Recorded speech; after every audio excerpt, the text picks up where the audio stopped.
الحمد لله نحمده ونستعينه ونستغفره ونؤمن به ونتوكل عليه ونعوذ بالله من شرور أنفسنا ومن سيئات أعمالنا من يهد الله فلا مضل له ومن يضلل فلا هادي له أشهد أن لا إله إلا الله وحده لا شريك له وأشهد أن سيدنا ونبينا ومولانا محمدا عبده ورسوله أرسله ربه بالحق بشيرا ونذيرا وداعيا إلى الله بإذنه وسراجا منيرا صلى الله تعالى عليه وعلى آله وصحبه وبارك وسلم تسليما كثيرا أما بعد فأعوذ بالله من الشيطان الرجيم بسم الله الرحمن الرحيم ما جعل الله لرجل من قلبين في جوفه وما جعل أزواجكم اللائي تظاهرون من أمهاتكم وما جعل أدعياءكم أبناءكم ذلكم قولكم بأفواهكم والله يقول الحق وهو يهدي السبيل وقال النبي صلى الله عليه وسلم من ادعى إلى غير أبيه وهو يعلم أنه غير أبيه فالجنة عليه حرام وقال أيضا من انتسب إلى غير أبيه فعليه لعنة الله والملائكة والناس أجمعين أو كما قال صلى الله عليه وسلم அன்பிற்கினிய அல்லாஹ்வின் நல்லடியார்களே, ரமதானுடைய பாதியை கடந்து விட்டோம். தராவீஹ் திருமறை ஓதுதலும் 2 பகுதி நிறைவு பெற்று விட்டது. இன்னும் ஒரு பகுதி தான் இருக்கிறது. எத்தனையோ சட்டங்கள், வரலாறுகள், உதாரணங்கள் இதையெல்லாம் நாம் கடந்து கொண்டு போய்க்கிறோம். நேற்று கடைசியாக ஓதப்பட்ட ஒரு வசனம், நேற்று கடைசி ரக்காத்தில் கடைசி வசனத்திற்கு முந்தைய வசனம். அந்த வசனத்திலே அல்லாஹ் சொல்வான், வதில்கல் அம்சால் நضربها للناس. நாம் இந்த திருமறையிலே உதாரணங்களை குறிப்பிடுகிறோம். وما يعقلها إلا العالمون. இந்த உதாரணங்களை அறிஞர்களை தவிர யாரும் விளங்க முடியாது. இந்த ஆயத்திற்கு உலமாக்கள் சொன்னாங்க, குர்ஆனை யார் விளங்குகிறானோ அவன்தான் அறிஞன். உலகத்தில் வேற எந்த அறிவை பெற்றிருக்கட்டும் பெறாம இருக்கட்டும். அம்ர் இப்னு முர்ரான்னு சொல்லி ஒரு அறிஞர் இருந்தாங்க. அவங்க குர்ஆனுடைய ஏதாவது அல்லாஹ் சொல்லுகிற ஒரு விஷயம் விளங்கலைன்னா அழ ஆரம்பிச்சிருவாங்க. ஏன்னா குர்ஆனை விளங்குறதுக்கு அறிவு வேண்டும் என்று அல்லாஹ் சொல்றான். அறிஞர்கள் தான் விளங்க முடியும். அப்படியானால் நான் அறிஞனே கிடையாது என்று சொல்லுவாங்க. குர்ஆனில் அவ்வளவு உதாரணங்கள் இருக்குது. அம்ர் இப்னு ஆஸ் சொல்லுவாங்க, நபி ஸல்லல்லாஹு அலைஹி வஸல்லம் அவங்கள்ட்ட இருந்து நான் 1000 ஓமைகளை கற்றிருக்கிறேன். குர்ஆன் பல உதாரணங்கள் சொல்லும்.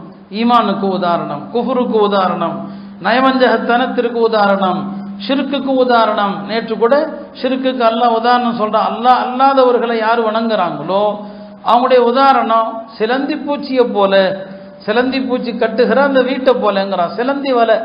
சிலந்தி வலை தான் உள்ளதிலேயே பலவீனமானதுங்கிறான். இப்படி குர்ஆன் எத்தனையோ வரலாறுகளை, உதாரணங்களை நமக்கு சொல்லி இருக்கிறது. நாம் அதையெல்லாம் அப்படியே கடந்து கொண்டு போய்க்கிறோம். ஒரு பெரிய அறிஞர் இருந்தாங்க எகிப்தில், தொந்தாவி என்று சொல்லி, குர்ஆனுடைய பெரிய விரிவுரையாளர்.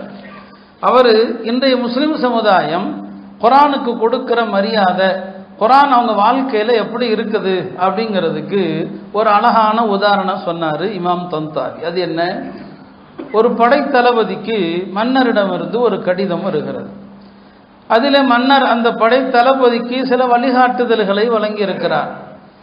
அதில் அவர் குறிப்பிட்டார், இந்த வழிகாட்டுதலை நீங்கள் படியுங்கள், படை வீரர்கள் எல்லோருக்கும் படித்து காட்டுங்கள், இதில் என்ன சொல்லப்பட்டதோ அதை அப்படியே செயல்படுத்துங்கள், வெற்றி உங்களுக்கு என்று அந்த மன்னர் எழுதியிருக்கிறார்.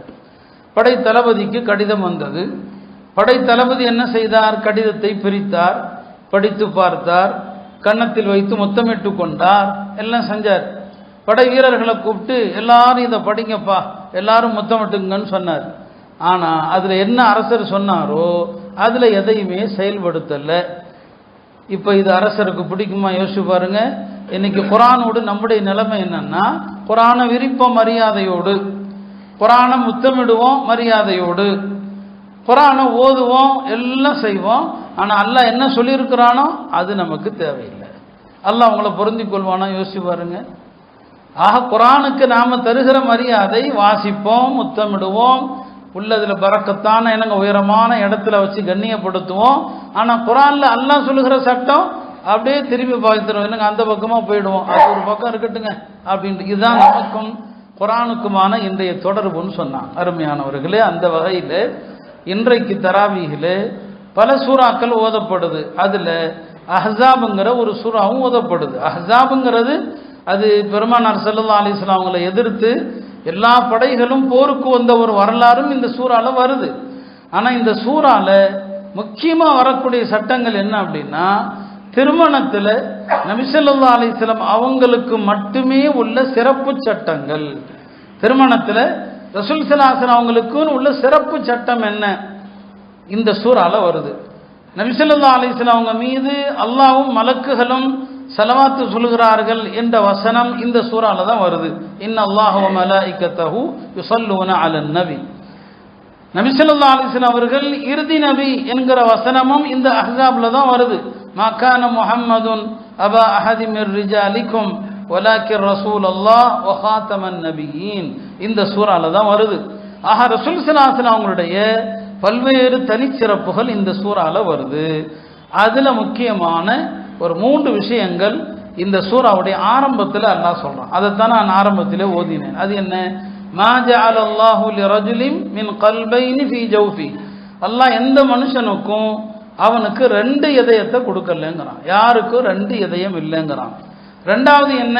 வமா ஜஅல அஸ்வாஜக்கும் அல்லாஹி துதாஹிரூன மின் உம்மஹாத்திக்கும். அறியாமை காலத்தில் ஒரு கணவன் மனைவியை ஒதுக்கணும்னு நினைச்சா, நீ எனக்கு தாய் மாதிரின்னு சொல்லி ஒதுக்கிடுவான். நீ எனக்கு என் தாயின் முதுகு எனக்கு எப்படியோ அது மாதிரி நீ எனக்கு என் தாய் மாதிரின்னு சொல்லி அவளை விளக்கிடுவான். அல்லாஹ் சொன்னா, உங்களுடைய மனைவியரை பார்த்து நீ என் தாயை போல என்று சொல்வதனால் மனைவி தாயாக மாட்டாள் அப்படின்னு சொன்னான். மூணாவது என்னங்க? ஒமா ஜஅல அத்இயாஅக்கும் அப்னாஅக்கும். உங்களுடைய வளர்ப்பு குழந்தைகள் சொந்த குழந்தைகளாக ஆக முடியாது. இப்போ நான் அதைத்தான் இன்னைக்கு பேச போகிறோம். வளர்ப்பு குழந்தைகளை பற்றி நம்ம என்ன விளங்கி வச்சிருக்கிறோம்? வளர்ப்பு குழந்தைகள் சொந்த குழந்தைகள் அல்ல. அது நீங்கள் உங்கள் வாயில சொல்லிக் கொள்ளலாமே தவிர, உதுஊஹும் லிஆபாஇஹிம், உண்மையான பெற்றோர் யார் அவர்களோடு அந்த குழந்தைகளை இணைத்து கூறுங்கள். ஒருவேளை போரில் சில குழந்தைகள் கிடைச்சாங்க, பெற்ற தந்தை யாருன்னு தெரியலையா, உங்களுடைய சகோதரர்கள், அவ்வளோதான். அத்தா யாருன்னு தெரியல, அதுக்காக யாரோ ஒருத்தர் நான் தான் தந்தேன்னு ஒரு குழந்தைக்கு உரிமை கொண்டாட முடியாது. ஆக வளர்ப்பு குழந்தைகள் சொந்த குழந்தைகள் அல்லங்கிறான். இப்போ பாருங்க, இந்த ஆயத்தில் அல்லாஹ் சொல்கிற இந்த 3 விஷயம் என்னன்னா, எப்படி மனுஷனுக்கு 2 இதயம் இருக்க முடியாதோ, 2 இதயம் இருக்க முடியாதோ, அதே போலதான் ஒரே பெண்ணை நீ எனக்கு தாயும் நீ எனக்கு மனைவியும் அப்படின்னு சொல்ல முடியுமா? முடியாது. ஒரு பெண் எப்படி தாயா இருந்தா மனைவியா இருக்க முடியாது, மனைவியாக இருந்தா தாயா இருக்க முடியாதுங்கிறான். அதே போலத்தான் உலகத்துல பிறக்கிற எந்த ஒரு குழந்தைக்கும் ஒரு தகப்பன் தான் இருக்க முடியும், ஒரு தாய் தந்தை தான். பெற்றவங்களும் தாய் தந்தை, எடுத்து வளர்க்குறவங்களும் தாய் தந்தை இல்லைங்கிறான். 2 எதையும் இருக்க முடியாத போது போலதான் ஒரு குழந்தைக்கு ஒரு தாய் தந்தை. அது யாரு? யார் பெற்றெடுத்தார்களோ அவர்கள் தான் அப்படின்னு சொல்றான். அறியாமை காலத்தில், இஸ்லாத்திற்கு முந்தைய அந்த காலகட்டத்தில் வளர்ப்பு குழந்தையை சொந்த குழந்தையாவே ஆக்கிடுவாங்க. வளர்ப்பு குழந்தையை சொந்த குழந்தையாவே. அவரும் எங்க அத்தா யாருங்க, இவர் தான் பார், அந்த வளர்த்தவரை தான் சொல்லுவார், பெத்தவரை சொல்லவே மாட்டார், இவர் தான் எங்க அத்தான்னு சொல்லுவார். எந்த அளவுக்கு வாரிசுரிமையிலிருந்து எல்லாமே அவர் எந்த வீட்டில் வளர்றாரோ அந்த தாய் தந்தையருக்கு தான் வாரிசாவாரு. நிஜமா பெற்றவங்க பாருங்க, அவங்களுக்கு வாரிசாக மாட்டார். இது ஜாஹிலியால என்னங்க இருந்துச்சு, இஸ்லாம் வருவதற்கு முன்னால இருந்துச்சு. நபி ஸல்லல்லாஹு அலைஹி வஸல்லம் மனைவி அன்னை ஹதீஜா அம்மையார் இருக்கிறாங்க இல்லையா, அவங்கள்ட்ட அடிமையாக இருந்தவர் யாரு? ஸைத் இப்னு ஹாரிஸா. அவர் நிஜத்தில் அடிமை இல்லை. ஸைத் இப்னு ஹாரிஸாங்கிறவர் மக்காவை சுற்றி உள்ள ஒரு ஊரில் ஒரு நல்ல குடும்பத்தில் பிறந்த சுதந்திரமான மனிதர் தான். ஒரு நாள் அவங்க அம்மா ஸைத் அவங்க சின்ன பிள்ளையா இருக்கும்போது சொந்தக்காரங்க வீட்டுக்கு கூட்டிட்டு போகும்போது வழியில வழிப்பறி கொள்ளையர்கள் அந்த ஸைத் அந்த குழந்தையை கடத்தி கொண்டு மக்கால சந்தையில இந்த பையன் அடிமை, யாராவது வாங்குறீங்களா அப்படின்னு சொல்லி வித்துருவாங்க. அப்ப அந்த பையனை, ஸைதுங்கிற அந்த பையன் சின்ன பிள்ளை, அவரு பின்னால ஒரு பெரிய சஹாபி, அந்த ஸைதுங்கிற பிள்ளைய ஹதரத்து ஹதீஜாவுடைய உறவினர் ஹக்கீம் இப்னு ஹிஸாம் அவர் அந்த பையனை வாங்கி அன்னை ஹதீஜாட்ட வந்து அடிமையாக கொடுப்பாரு. ஹதீஜாவிட்ட அடிமையாக வளர்ந்து வரக்கூடிய ஸைத் அவர்கள் நபி ஸல்லல்லாஹு அலைஹி வஸல்லம் அவங்க அன்னை ஹதீஜாவை மனம் முடித்த பிறகு அன்னை ஹதீஜா என்ன பண்ணாங்க, இந்த அடிமை நான் உங்களுக்கு அன்பளிப்பு செஞ்சுட்டேன். யாருக்கு? நபி ஸல்லல்லாஹு அலைஹி வஸல்லம் அவங்களுக்கு, உங்களுக்கு அன்பளிப்பு செஞ்சுட்டேன். அப்போ ஸைத் இப்னு ஹாரிஸா அவருடைய தந்தை ஹாரிஸா நபி ஸல்லல்லாஹு அலைஹி வஸல்லம் அவங்கள்ட்ட தான் இருந்து வளர்ந்து நாங்க வர்றாரு. இந்த நிலையில அவங்களுடைய உண்மையான பெற்றோர் இருக்கிறாங்க பாருங்க, அவங்க இருக்கிறாங்க, அவருடைய தந்தை ஹாரிஸா இருக்கிறாங்க. அவங்களுடைய தெரிஞ்ச ஒருத்தர் மக்காலுக்கு வந்திருக்கும் போது பார்க்கிறாரு, ஸைது மக்கால இருக்கிறாரு. அவங்க அத்தாம்மா தேடிட்டு இருக்கிறாங்க, பையன் எங்க போனான்னு தெரியல, தேடிட்டு இருக்கிறாங்க. இந்த நிலையில அவங்களுக்கு தகவல் தெரிந்து அவங்கெல்லாம் வர்றாங்க. வந்து நபி ஸல்லல்லாஹு அலைஹி வஸல்லம் அவங்கள்ட்ட, எங்க புள்ளைங்க ஸைது யாரோ கடத்தி கொண்டு வந்து இங்கே வித்துட்டாங்க, நாங்க இந்த பிள்ளையை தேடிக்கிட்டே இருக்கிறோம், இங்க இருக்கிறதா சொன்னாங்களேன்னு சொல்லி நபி ஸல்லல்லாஹு அலைஹி வஸல்லம் அவங்க, அப்படியா, தாராளமா அழைச்சிட்டு போங்க, அவர் உங்களோடு வர தயாருன்னு சொன்னா அவரை உங்களோட கூட்டிட்டு போங்க அப்படின்னு சொல்லிட்டாங்க. இப்போ ஸைத் இப்னு ஹாரிஸா கூட்டு, பாரப்பா உங்க தந்தை, உன்னுடைய சகோதரர், உன்னுடைய சச்சா எல்லாம் வந்திருக்கிறாங்க உன்னை கூட்டிட்டு போறதுக்குன்னு சொல்லி ஸைத் இப்னு ஹாரிஸா சொன்னாங்க, அவங்க என்னுடைய தந்தையாக இருக்கட்டும், என்னுடைய உறவினராக இருக்கட்டும், ஆனாலும் நான் உங்களை விட்டு விட்டு நான் வரமாட்டேன்னு சொல்லிட்டேன். யாரை விட்டுட்டு? நபி ஸல்லல்லாஹு அலைஹி வஸல்லம் அவங்கள விட்டு நான் வரமாட்டேன்னு சொல்லிட்டார். அசல் தந்தை யாரு அப்படிங்கிறது தெரிஞ்சு போச்சு, அவர் அடிமை கிடையாது.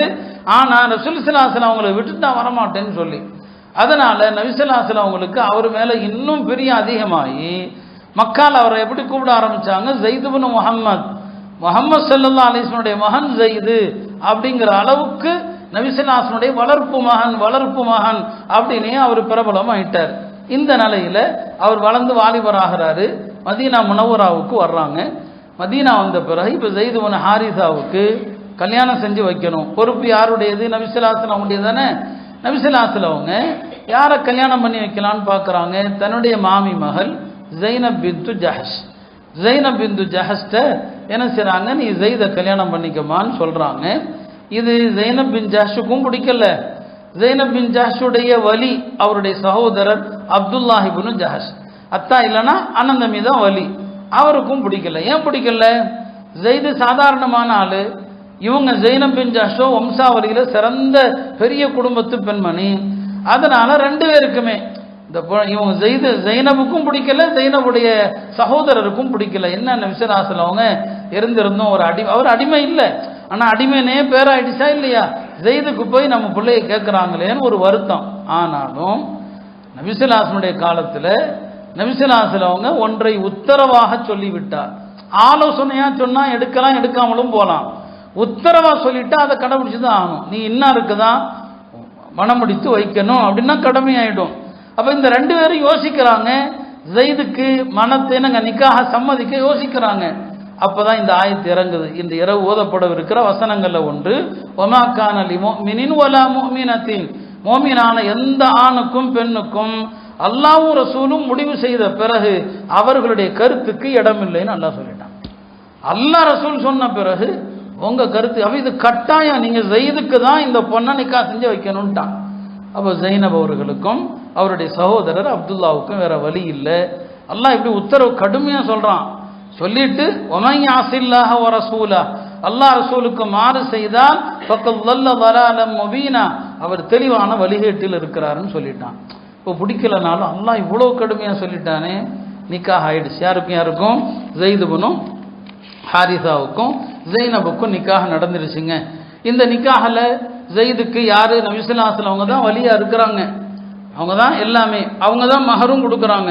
எவ்வளோ மஹர் கொடுக்குறாங்க பாருங்க. ஸைதுக்கு 43 கிராம் தங்கம். இன்னைக்குள்ள பணத்தை யோசிச்சு பாருங்க. 43 கிராம் தங்கம், 195 கிராம் வெள்ளி, 50 முத்து கோதுமை. 50 முத்துனா ஒரு முத்துங்கிறது 600 கிராம். 50 முத்து எத்தனை கிலோ வரும் பார்த்துக்குங்க. 10 முத்து பேரிச்சம்பழம். 10 முத்து என்னங்க பேரிச்சம்பழம். இதெல்லாம் ஸைது ஸைனபுடைய திருமணத்திற்கு நபி ஸல்லல்லாஹு அலைஹி வஸல்லம் என்ன கொடுத்தது? மஹராக கொடுத்தது. அவ்வளவு மஹர் கொடுக்குறான். இந்த மதிப்புல எவ்வளவு வரும்னு யோசிச்சு பாருங்க. 43 கிராம் தங்கம், 195 கிராம் வெள்ளி, இதெல்லாம் மஹரா கொடுக்குறாங்க. சில போர்வைகள், சில ட்ரெஸ் எல்லாம் கொடுக்குறான். நிக்காஹ் ஆயிடுச்சுங்க. ஆரம்பத்திலிருந்து ஜெய்னபுக்கும் ஜெயிதுக்கும் ஒத்து வரல. கல்யாணம் ஆயிடுச்சு தான், ஆனால் 2 பேருக்கும் ஒத்தே வரல. கிட்டத்தட்ட ஒரு சங்கடத்திலேயே 1 வருஷம் ஓடுதுங்க. இந்த நிலையில் அல்லாஹ் நபி ஸல்லல்லாஹு அலைஹி வஸல்லம் அவங்களுக்கு என்ன சொல்கிறான் அப்படின்னா, ஜெயிது ஜெய்னபை சீக்கிரம் தலாக்கு சொல்லிடுவார். அப்படி தலாக்கு சொன்ன பிறகு அந்த ஜெய்னபை உங்களுக்கு நாம் மனம் முடித்து வைப்போம் அப்படின்னு அல்லாஹ் சொல்கிறான். ஜெயிது தலாக் சொல்லிடுவார், நடக்கலை இன்னும், தலாக் சொல்லிடுவார். அடுத்து ஜெய்னப் யாருக்கு? உங்களுக்கு மனைவி அப்படின்னு சொல்லிடுறான். இப்போ நபி ஸல்லல்லாஹு அலைஹி வஸல்லம் அவங்களுக்கு இந்த விஷயம் பெரிய கவலையாக இருக்குது. இப்போ பிரச்சனை அவங்களுக்கு இடையில முத்தி ஜெயிதும் நபி ஸல்லல்லாஹு அலைஹி வஸல்லம் அவங்கள்ட்ட வர்றார். வந்து யார சொல்லலாம், என் மனைவிக்கு எனக்கு ஒத்து வரல, நான் தலாக் சொல்ல போகிறேன்னு சொல்லி. இப்போ நபி ஸல்லல்லாஹு அலைஹி வஸல்லம் அவங்களுக்கு அல்லாஹ் ஏற்கனவே சொல்லிட்டானே, அவர் தலாக் சொல்லுவார், அடுத்து நீங்கள் தான் கல்யாணம் பண்ணணும்னு சொல்லிட்டானே. நபி ஸல்லல்லாஹு அலைஹி வஸல்லம் அவங்களுக்கோ 2 கவலை. என்ன அப்படின்னா, இவரை எப்படி தலாக் சொல்லுன்னு எப்படி நாம் சொல்கிறது, தலாக் சொல்லுன்னு எப்படி சொல்ல. ரெண்டாவது, இவர் தலாக் சொல்லிட்டா நாம் ஜெய்னபை கட்டுனா ஊர் உலகம் என்ன பேசும், மருமகளை கட்டிக்கிட்டாரு. ஏன்னா அன்னைக்கு வளர்ப்பு மகன் சொந்த மகன் மாறி, வளர்ப்பு மகனுடைய மனைவி என்ன மருமகள், மருமகளை போய் கல்யாணம் கட்டிட்டாரு அப்படின்னு பேசுவாங்களே அப்படின்னு நபி ஸல்லல்லாஹு அலைஹி வஸல்லம் ஜெயிதுட்ட சொல்கிறாங்க. எப்போ அம்சிக்க அலைக்க, வேண்டாம் மனைவி தலாக்கெல்லாம் சொல்லாத அப்படிங்கிறாங்க நபி ஸல்லல்லாஹு அலைஹி வஸல்லம். அல்லாஹ் சொல்கிறான், நாம தான் ஏற்கனவே சொல்லிட்டோமே அவர் தலாக் சொல்ல போகிறாரு, அடுத்து நீங்கள் தான் கல்யாணம் கட்ட போகிறீங்கன்னு சொல்லி, நீங்கள் உங்களுக்கு உண்மை தெரிஞ்சிருக்குது, மக்களுக்கு பயந்து நீங்கள் அவரை தலாக் சொல்ல வேண்டாம்னு சொல்லுவீங்களான்னு நல்லா கண்டிக்கிறான். மக்களுக்கு பயந்து நீங்கள் தலாக் சொல்லாத, அம்சிக் அலைக்க ஜௌஜக்க அப்படின்னு நீங்கள் எப்படி சொல்லலாம்? நீங்கள் அல்லாவுக்கு பயப்படாமல் மக்களுக்கு பயப்படுறீங்களா? அல்லாஹ் அப்படியே சொல்கிறான்.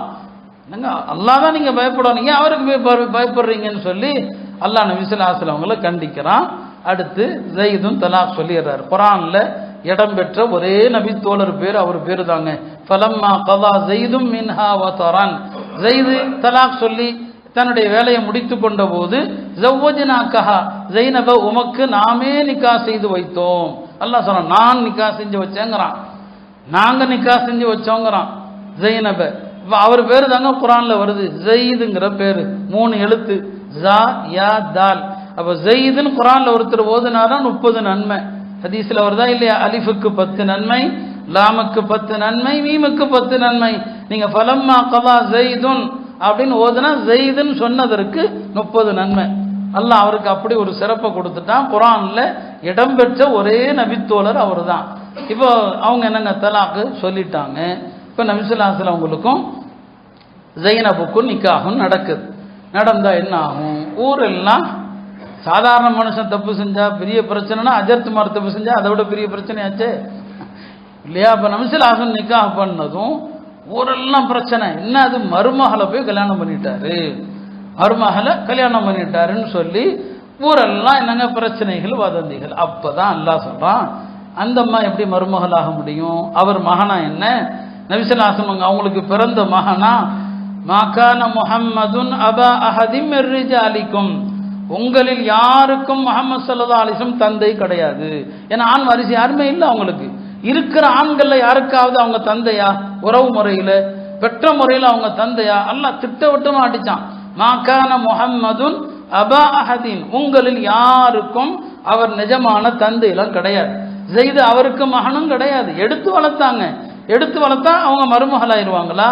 அதனால இந்த அறியாமை கால நடைமுறையை உடைப்பதற்குத்தான் நான் தான் அந்த அம்மாவை அவங்களுக்கு கல்யாணம் பண்ணி வச்சேங்கிறான்.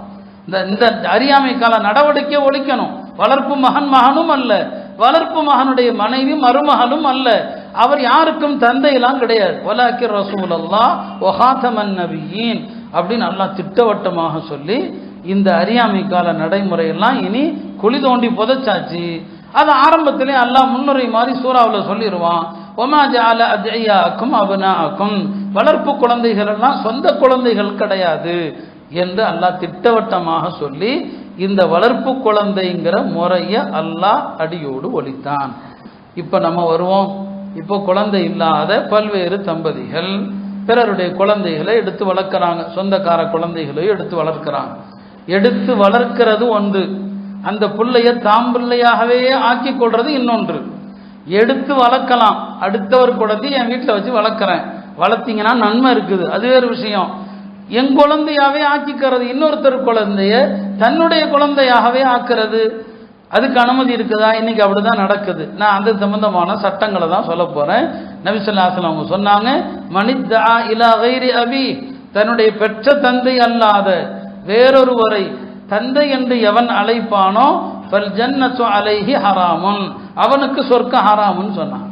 ரெண்டாவது சொன்னாங்க, மனின் தஸப இலா கைரி அபி, தன் பெற்ற தந்தை அல்லாத வேறொருத்தர சொந்த தந்தைன்னு யார் சொல்வானோ ஃபஅலைஹி லஅனத்துல்லாஹ், அவன் மீது அல்லாஹ்வுடைய சாபம், வல் மலாயிகா, மலக்குகளுடைய சாபம், வன்னாசி அஜ்மஈன், சகல மனிதர்கள் அத்தனை பேருடைய சாபமும் உண்டாகட்டும் நல்லா சொல்றான். நபிஸல்லாஹு சொல்றான். அருமையானவர்களே, அப்படியானால் இப்போ குழந்தை இல்லாத தம்பதிகள் இருந்தா ஒரு ஆசைக்கு வீட்டில் ஒரு குழந்தை வளரட்டுமே நினைச்சா அவங்களுடைய அந்த ஆணுடைய அண்ணன் தம்பி அக்கா தங்கச்சி குழந்தைகளையோ அந்த பெண்ணுடைய உறவினர்கள் ஒரு குழந்தையை எடுத்து வளர்க்கலாமா? வளர்க்கலாம். ஆனால் என்னென்ன தெரிந்து கொள்ளணும், இப்போ நீங்களே உங்க குழந்தைய யாரோ ஒருத்தட்ட கொடுத்துட்டீங்க, உங்க அண்ணன் தம்பி குழந்தை இல்லாத யாருக்கோ கொடுத்துட்டீங்க அப்படின்னு சொன்னா, நீங்க தூக்கி கொடுத்துட்டதுனால அந்த குழந்தைக்கும் உங்களுக்கும் எந்த உறவும் இல்லை அப்படின்னு ஆயிடாது. அந்த குழந்தைக்கும் உங்களுக்கும் சம்மந்தமே இல்லைன்னு ஆயிடாது. அந்த குழந்தை அங்க வளருது, ஆனா உங்க குழந்தை தான். நீங்க உங்களுடைய மற்ற குழந்தைகளுக்கு ஏதாவது அன்பளிப்பு கொடுத்தால் அந்த வீட்டில் வளருது பாருங்க, அதுக்கும் நீங்க கொடுக்கணும். இல்லை அதான் நான் கொடுத்துட்டேனே, தூக்கி அவர்கிட்ட நான் வளர்க்க கொடுத்துட்டேனே, இல்லை உங்க வீட்டில் உங்களோடு இருக்கிற நீங்க பெற்ற மற்ற குழந்தைகளுக்கு அன்பளிப்பு கொடுக்கும் போது அந்த குழந்தைக்கும் நீங்க கொடுக்கணும். ஏன்னா குழந்தைகளுக்கு அன்பளிப்பு கொடுக்கிற விஷயத்துல ஒரு குழந்தைக்கு அன்பளிப்பு செய்து இன்னொரு குழந்தைக்கு அன்பளிப்பு செய்யாமல் போனால் நபி ஸல்லல்லாஹு அலைஹி வஸல்லம் அது ஜூர்னு சொன்னாங்க, அக்கிரமம்னு சொன்னாங்க, அநியாயம்னு சொன்னாங்க. ஒரு சஹாபி தம் பிள்ளையில ஒரு பிள்ளைக்கு மட்டும் அன்பளிப்பு கொடுக்கிறார். அவருடைய மனைவி சொல்றாங்க, எங்க நபி ஸல்லல்லாஹு அலைஹி வஸல்லம் அவங்கள போய் சாட்சியாக்குங்க, நம்ம குழந்தைக்கு இது அன்பளிப்பு செய்தோம். யாரை சாட்சியாக்குறதுக்கு? நபி ஸல்லல்லாஹு அலைஹி வஸல்லம். அவரும் வர்ற இருப்பான், யார சொல்லலாம், என் பிள்ளை இந்த பையனுக்கு நுஅமானுக்கு நான் இந்த அடிமையை அன்பளிப்பு செய்கிறேன், நீங்கள் சாட்சியா இருங்க. நபி ஸல்லல்லாஹு அலைஹி வஸல்லம், நான் சாட்சியா இருக்கிறது இருக்கட்டும்பா, உன்னுடைய மற்ற பிள்ளைகள் எல்லாருக்கும் இதே மாதிரி அன்பளிப்பு கொடுத்தியான்னு கேட்டான். இல்லைங்க கொடுக்கல. அப்படியானால் இந்த அநீதிக்கு நான் சாட்சியாக வர முடியாது.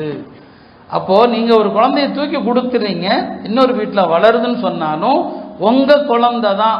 உங்க மற்ற குழந்தைகளுக்கு அன்பளிப்பு கொடுக்கும்போது அந்த குழந்தைக்கும் நீங்க கொடுக்கணும். இது முதலாவது சட்டம்.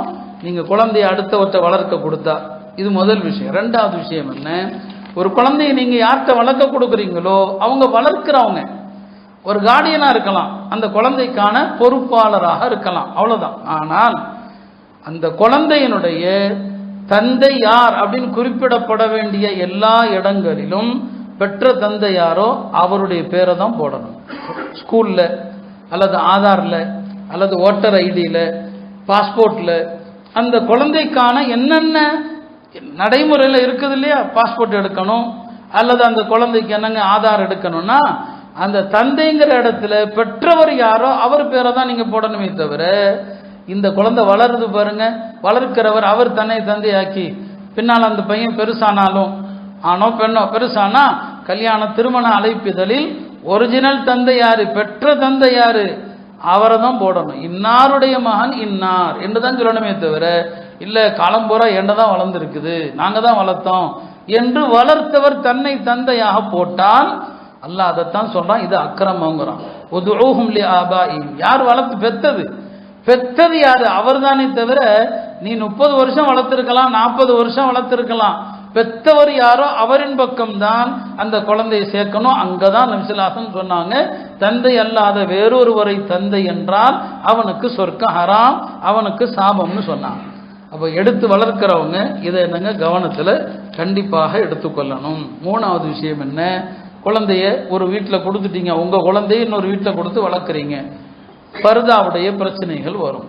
அந்த வளர்க்கப்படுகிற குழந்தை தத்து குழந்தைன்னு வச்சுக்கோம், அந்த குழந்தை பெண் குழந்தையாக இருந்துச்சுன்னு சொன்னா அப்போ அந்த வீட்டில் யார் எடுத்து வளர்க்குறாரு இல்லையா, நடைமுறையில் வளர்ப்பு தந்தை இஸ்லாத்துல இல்லை, நீங்க விளங்குறதுக்காண்டி சொல்றேன். அந்த வளர்ப்பு தந்தைக்கு இந்த குழந்தை மஹரமா இருந்துட்டா பிரச்சனை இல்லை, பாலிக் ஆகும்போது பிரச்சனை இல்லை.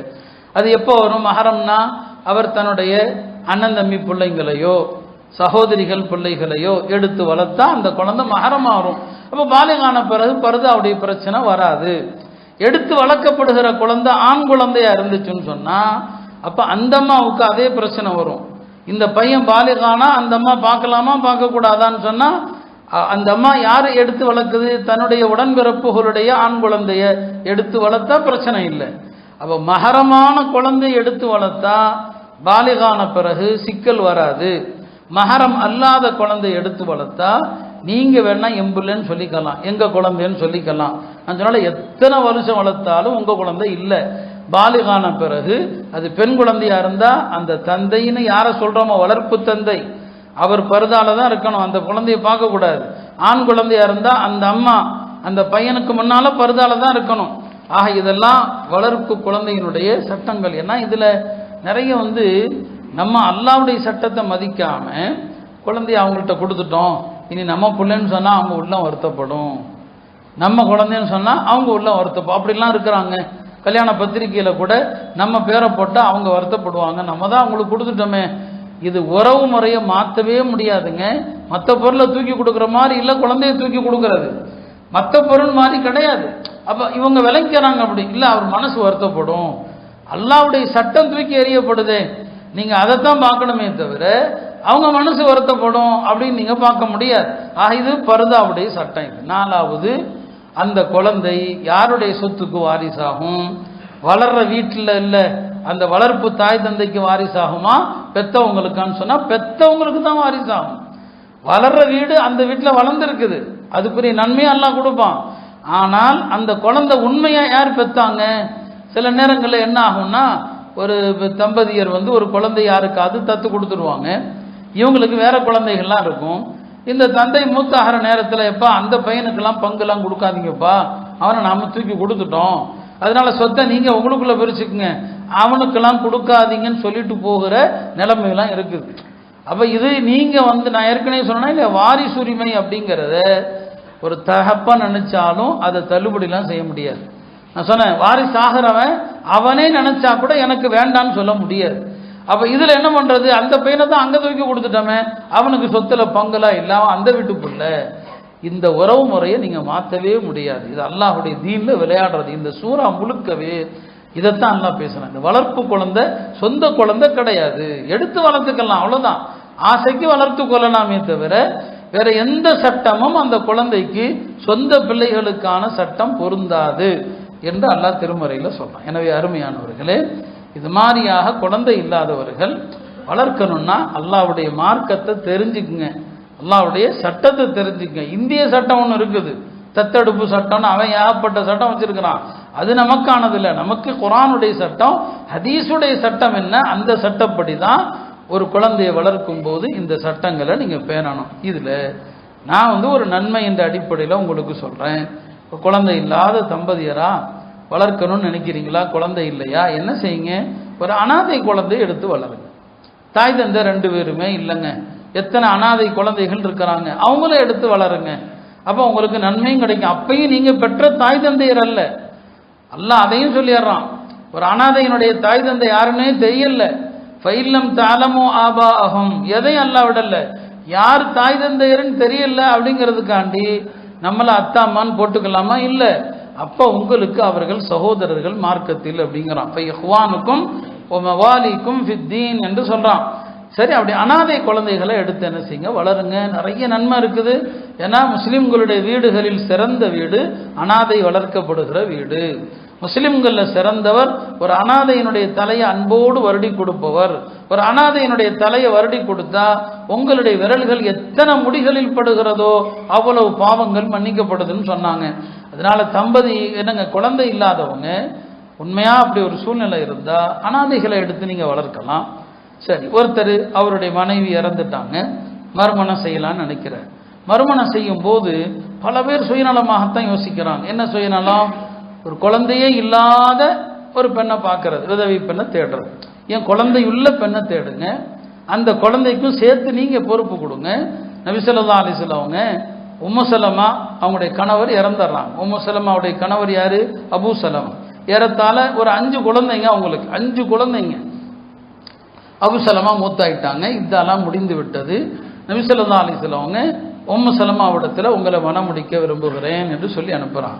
உம்மு சலமா சொன்னாங்க, யா ரசூலல்லாஹ், என் குழந்தைங்கள்லாம் இவ்வளோ குழந்தைங்க இருக்கிறாங்களே, 2 காரணம் சொல்லி தவிர்க்க பார்ப்பாங்க. ஒன்று, எனக்கு ரொம்ப கோபம் அதிகம், 2வது இவ்வளோ குழந்தைகள் இருக்கிறாங்களேன்னு சொல்லி. நபி ஸல்லல்லாஹு அலைஹி வஸல்லம் சொல்லுவாங்க, இனிமேல் உங்களுக்கு கோபம் வராது, நான் அல்லாஹ்ட்ட துவா செஞ்சிடறேன். இனிமேல் உங்களுக்கு கோபம் வராது, நான் துவா செஞ்சிடறேங்கிறாங்க. 2வது, இந்த குழந்தைகள் என் குழந்தைகள், இந்த குழந்தைகள்லாம் இனிமேல் என்னுடைய குழந்தைங்க, நான் பாருங்க என்னுடைய பொறுப்பில் வளர்க்கிறேன். குர்ஆன் அதையும் சொல்லும். மனைவியினுடைய அந்த குழந்தைகளை அந்த 2வது கணவன் பொறுப்பில் எடுப்பது. அது முதல் பார்த்தீங்கன்னா நபி ஸல்லல்லாஹு அலைஹி வஸல்லம் அந்த பிள்ளைங்களை பூரா தம் பொறுப்பில் வளர்த்தான். இது உயர்ந்த நிலைங்க. இப்போ எத்தனையோ இருக்கிறாங்களா இல்லை, விதவை பெண்கள் இருக்கிறாங்க. குழந்தைகள் உள்ள பெண்ணை நிக்கா செஞ்சு அந்த குழந்தைகளை நான் வளர்த்து ஆளாக்குறேன். அது எவ்வளோ நன்மை இருக்குது தெரியுங்களா? அது அப்போ ஒரு சுயநலத்தோடு யோசிக்கிறது அது ரொம்ப தப்பு. தன்னுடைய அந்த நன்மையை மட்டும் பார்த்து குழந்தை இல்லாத ஒரு பெண்ணா பார்த்து கல்யாணம் பண்ணுறது அப்படிங்கிறது எந்த வகையில் சரி? அது அதனால் அருமையானவர்களே, அல்லாஹ் இந்த சட்டங்களை தான் இன்றைய தராவிகளை ஓதப்படுகிற சூரத்துல் அஹ்ஸாபில் எல்லாம் அல்லாஹ் குறிப்பிடுகிறான். நான் ஆரம்பத்தில் சொன்னது போல குர்ஆன் என்பது வெறும் ஓதுவதற்கல்ல, வெறுமனே முத்தமிடுவதற்கானதல்ல, வெறும் வெளி மரியாதைக்கானதல்ல. அதன் சட்டங்கள் எல்லாம் வாழ்க்கையில் கொண்டு வரப்படணும். அப்படி கொண்டு வந்தால் இந்த சமுதாயம் சிறப்பாக இருக்கும். இல்லை, பல பிரச்சனைகளை நாம் சந்திக்கிறோம். எல்லாம் அல்லாஹ் குர்ஆனை விளங்கி அதன் சட்டங்களை முழுமையாக பின்பற்றக்கூடிய தௌஃபீகை நம்ம எல்லோருக்கும் தந்தருவானாக. வஆகிரு தஅவானா அல்ஹம்துலில்லாஹி ரப்பில் ஆலமீன்.